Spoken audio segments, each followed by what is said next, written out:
Hi there, how you doing? This is Mike Amundson. My wife and I are both doTERRA wellness advocates.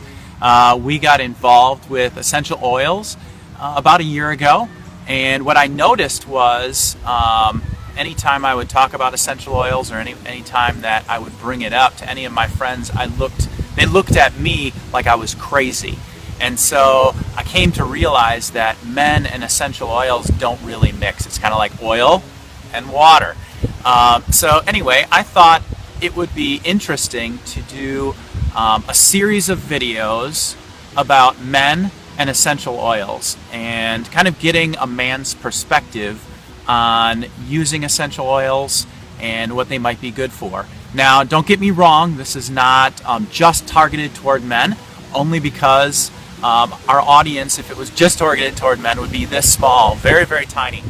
What we'd like to do through this series of videos is just bring awareness to essential oils and how they can help men and women alike.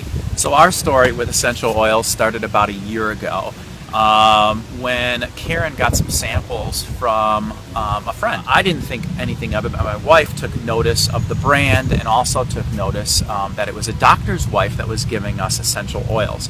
And so didn't think a whole lot about that, but we used it and it certainly worked for us. And so the next time we had kind of an ailment in the house was actually me. About a week later, I had some head tension, and I deal with that quite often. And my go-to is always ibuprofen. I was pretty much an ibuprofen addict. I did about 6 to maybe 9 tablets a week, which I know is probably not good for me, but it worked for me. That's what was effective for me. And so Karen came to me and said, hey, listen, peppermint oil is supposed to be really good for head tension. I said, okay, I don't believe you. I think this stuff is a little bit crazy, but I'll give it a shot because you're my wife.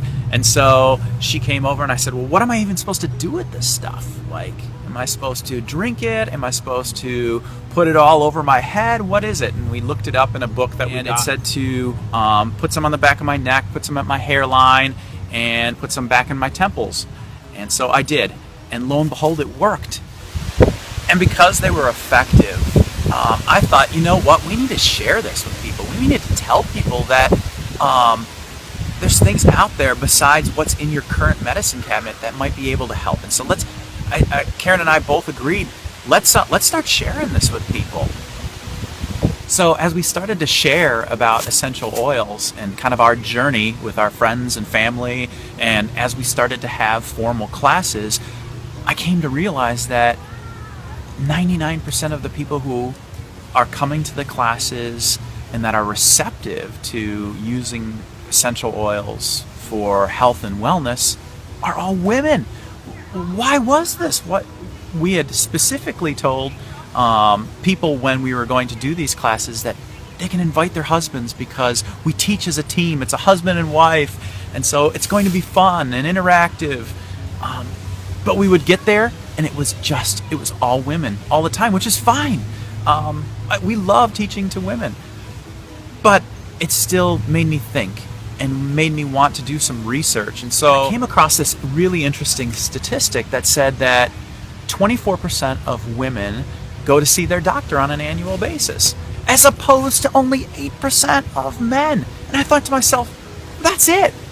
Men are just stubborn. I know I am, for sure.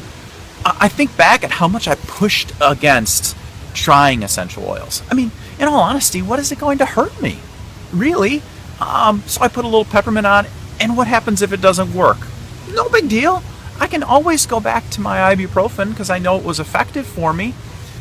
But it did work. That was the difference. Where do we go from here? Well, I hope through some of these videos that we're going to do, they'll be informative, educational, fun, and we'll raise some awareness on health issues, not only for men, but for women as well. For me, it was peppermint. It did it for me. It helped with my head tension. And I don't want to take this anymore. It's been a year. And because I'm not taking that, I don't have the stomach issues I once had. And so it was a win-win. and I just had to try it. That was it. All right, well, we'd love to get your feedback. Go ahead and like this video, share it, please share it, subscribe, and if you have any questions or comments, our information is below. Talk to you next time.